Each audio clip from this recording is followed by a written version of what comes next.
महर्षि दयानंद सरस्वती जी ने अपना जीवन सत्य की खोज के लिए समर्पित कर दिया और जन जन को वेदों की सच्ची शिक्षाओं का उपदेश दिया। उन्होंने समाज में फैली बुराइयों, पाखंडों का विरोध किया और लोगों को भी सत्य को अपनाने का संदेश दिया। आज इस अवसर पर पूज्य गुरु महर्षि दयानंद सरस्वती जी को नमन करते हुए आर्यजन कैसे अंधविश्वास जैसी सामाजिक बुराई का विरोध कर पाए, एक झलक देखते हैं। बात उस समय की है जब हमारे समाज में अंधविश्वास का बोलबाला था। अंधविश्वास का विरोध करना आज भले ही बड़ी साधारण सी बात हो, लेकिन उस समय की सामाजिक व्यवस्था के संदर्भ में उसे समझना और उसे प्रयोग में लाना बेहद ही कठिन है। कितनी कठिनाइयां आई होंगी, कितनी मुश्किल रही होगी वह स्थिति जब समाज का सहयोग मिलना तो दूर, परिवार के लोगों का भी असहयोग रहा होगा। आइए इस नाटिका में देखते हैं कि उस समय कैसे अंधविश्वास और पाखंड जैसी बुराइयों का विरोध हुआ और क्या परिणाम रहा उनका विरोध करने के दृढ़ संकल्प का।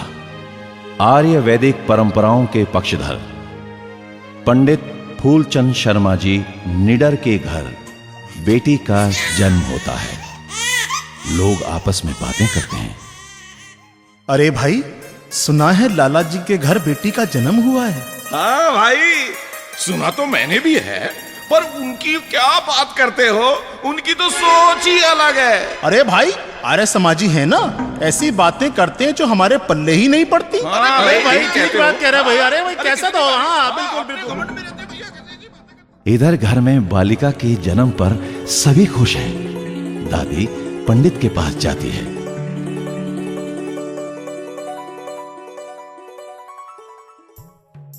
आओ यजमान आओ, कैसी हैं आप? आज कैसे आना हुआ? अरे राम राम पंडित जी, आई क्या, बस वो पोती हुई है, जरा उसकी जन्म पत्री तो बना दो, जरा ध्यान से बनाना पंडित जी। अरे यजमान, कैसी बातें कर रही हो? बस थोड़ी देर बैठो, मैं अभी बना देता हूं। है? पंडित जी बड़े ध्यान से कुंडली देखते हैं और बताते हैं। यजमान, बड़ी भाग्यशाली है ये बच्ची, बड़ी लंबी उम्र है इसकी, रोहिणी नक्षत्र में जन्म हुआ है। अच्छा पंडित जी, नाम क्या रखूं इसका? अरे नाम का क्या है, बस आ से रख दो, जैसे अनारो, और कोई नाम मत रखना। ठीक है पंडित जी, यही नाम रखूंगी इस बच्ची का। ये लो दक्षिणा। दादी घर आती है और बताती है कि पंडित ने बच्ची का नाम अ अक्षर से रखने को कहा है। माँ जी, मैं अंगूरी रखूंगी अपनी बिटिया का नाम। अरे ना, अनारो ठीक रहेगा। नाम कोई भी हो, लेकिन सार्थक होना चाहिए, अज्ञानता प्रेरक नहीं। जी, नाम रखने में भी इतना क्या सोचना, जो नाम अच्छा लगे वही रख लो। नहीं भगवान, महर्षि दयानंद जी ने स्पष्ट समझाया है कि किसी भी व्यक्ति का नाम न केवल सार्थक होना चाहिए, बल्कि उसके नाम के अनुरूप उसके कर्म भी होने चाहिए। ये लो, अब कर्म भी आ गए। नाम और कर्म का क्या जोड़? हाँ भगवान, तुम मानो या न मानो, ये बात बिल्कुल सही है कि किसी के नाम के अनुरूप उसके कर्म भी होने चाहिए। ऐसा न हो नाम तो हो शांति, लेकिन व्यवहार ऐसा कि सभी को, सारे वातावरण को अशांत करके रखे। या फिर नाम तो हो धन सिंह, लेकिन भीख मांगता हो। नाम रखो लक्ष्मी, लेकिन उसके कर्म हो कुलटा के। अरे बेटा, ये सब कही सुनी बातें हैं। पंडित जी ने स्पष्ट कहा है कि अ अक्षर से ही नाम रखें। माँ, मैं जो सही है सिर्फ उसे मानता हूँ, और इस बच्ची का नाम हम विशुद्धा रखेंगे। विशुद्धा अर्थात पवित्र, साधारण। और आप देखना, इस नाम से ये बच्ची कितना साधारण एवं पवित्र जीवन जिएगी। इस प्रकार बच्ची का नाम विशुद्धा रख दिया जाता है।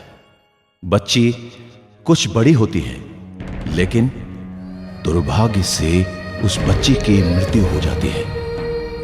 आस पड़ोस के लोग चर्चा करते हैं। भाई लाला जी किसी की बात तो मानते नहीं। अब देखो, पंडित जी ने बताया था कि आ अक्षर से ही नाम रखना है, लेकिन नहीं माने। अरे तुम क्यों ये सब बातें करके अपना समय खराब करते हो?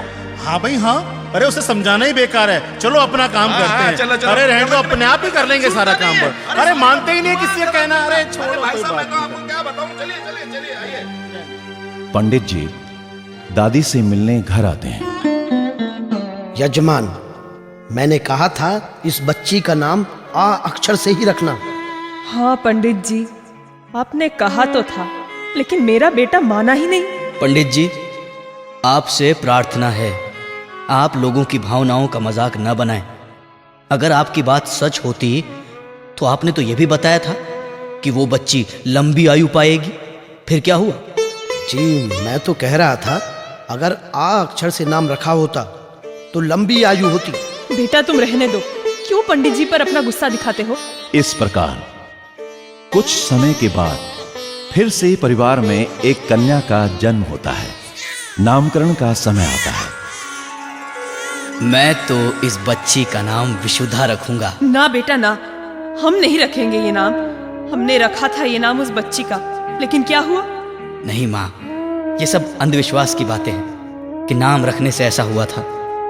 ये तो उस बच्ची के पूर्व जन्मों के कर्मों का फल रहा होगा कि वो बच्ची जीवित नहीं रही। बेटा, तर्क देकर तुम अपनी मत चलाओ। देखो, मैंने ये कह दिया कि चाहे कुछ भी हो, लेकिन इस बच्ची का नाम विशुद्धा नहीं रखा जाना। कैसी बातें कर रही हो माँ? इस संसार में न जाने कितने लोगों का नाम विशुद्धा होगा। अगर नाम के कारण ही कोई जीवित नहीं रहता, ऐसा हो तो कोई जीवित नहीं रहेगा। सभी के विरोध के बावजूद उस बच्ची का नाम विशुद्धा ही रखा जाता है। बच्ची अपने परिवार में प्यार पाते हुए खेलती कूदती बड़ी होने लगती है। भाग्य की विडंबना तो देखिए, वह बच्ची रोगग्रस्त होती है और उचित इलाज के अभाव में उसका भी निधन हो जाता है। बच्ची की मृत्यु से सारा परिवार दुखी होता है। बेटा, मुझे समझ नहीं आता क्यों तू इन बच्चियों का दुश्मन बना है। कैसा पिता है रे तू? अम्मा जी, बहुत बुरा हुआ इस बार भी। यह बालिका जीवित नहीं रही। अरे तुम पंडित जी से ही कुछ पूछो। हाँ, कुछ करती हूँ। माँ, इस बच्ची के निधन पर मैं भी बहुत दुखी हूँ, लेकिन सिर्फ नाम के कारण मृत्यु हो ऐसा नहीं है। अब बेटा तू चुप रह। तेरी जिद के कारण ही ये सब हो रहा है। सच्चाई तो यही है कि ये बच्चियां इसलिए जीवित नहीं रही क्योंकि वो नाशपिटा नाम रखा था तुमने। अम्मा, तुम सच कह रही हो। जब पहली बच्ची के साथ ऐसा हो गया था तो क्या जरूरी था ये नाम रखना दूसरी बच्ची का भी? अरे हमारे कर्म ही फूटे थे तो हम क्या करते। आप सभी ये अंधविश्वास की बातें कर रही हैं। कोई भी नाम रखने से मृत्यु होना मात्र अंधविश्वास के अलावा कुछ भी नहीं। और इस प्रकार चारों ओर उस व्यक्ति का विरोध हो रहा था। असहयोग की भावना थी, लेकिन उसके मन में वही संकल्प, चाहे कुछ भी हो, लेकिन इन लोगों की आंखों से अंधविश्वास का पर्दा तो उतारूंगा ही।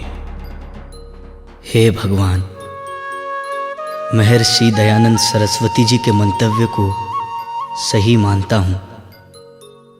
बस भगवान, एक बार मेरे परिवार में एक बिटिया का फिर से जन्म हो तो उसका नाम भी मैं विशुद्धा रखूंगा। हे परमात्मा, बस मेरी इतनी सी ये प्रार्थना सुन लेना। कहा जाता है, जब आप सत्य की राह पर हों, आपका संकल्प सही हो, परमपिता परमेश्वर भी आपकी प्रार्थना सुनते हैं। और उस पिता की प्रार्थना सुनी। एक बार फिर कन्या का जन्म होता है। बच्ची के जन्म पर पिता सबसे ज्यादा खुश होते हैं, जैसे उसे कोई खजाना मिल गया हो। मेरी विशुद्धा आ गई। चुप रह बेटा, मत ले ये मनहूस नाम। माताजी ठीक कह रही हैं, हम अपनी 2 बेटियों को तो खो चुके हैं। इस बार आपसे निवेदन है कि कोई और नाम रख लें। तुम इस प्रकार झगड़ रहे हो, इसका मतलब तो यही है कि तुम्हें भी यही अंधविश्वास है। अरे गांव वाले तो अज्ञानी लोग हैं, लेकिन तुम लोग ज्ञानवान होकर भी अज्ञानी बन रहे हो। लेकिन अब तो कुछ भी हो, नाम तो विशुद्धा ही रखा जाएगा। माँ जी, आप ही इन्हें समझाइए ना।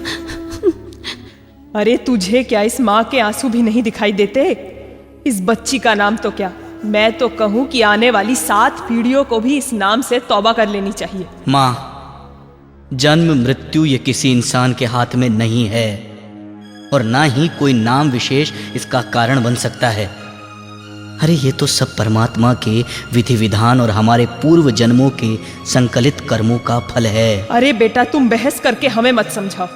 हे परमात्मा, तुम ही कुछ करो। इस बच्ची का नाम विशुद्धा रखकर मैं आप लोगों के अंधविश्वास को समाप्त कर दूंगा, और आप सब देखना, ये बच्ची अपने नाम के अनुरूप कार्य करते हुए यशस्वी बनेगी, और इसका जीवन आने वाली पीढ़ियों के लिए एक मिसाल बनेगा। इस प्रकार तमाम विरोधों के बाद भी दृढ़ संकल्पी पंडित फूलचंद शर्मा जी निडर ने उस बालिका का नाम विशुद्धा ही रखा। आप सभी से इस मंच पर यह प्रश्न रखना चाहते हैं कि आप अगर इस महान पिता की जगह होते तो क्या करते? क्या पहली बेटी की मृत्यु के बाद रख पाते दूसरी बेटी का वही नाम, और फिर तीसरी बेटी का यह नाम? कितना मुश्किल रहा होगा यह निर्णय करना उस पिता के लिए। बेशक मुश्किल हो, लेकिन आर्यजन तो होने ही ऐसे चाहिए जो सही बात को सही और गलत बात को गलत कहने का साहस कर सके, और सही सिद्धांतों की स्थापना करने के लिए अपने आप को आहूत कर सके।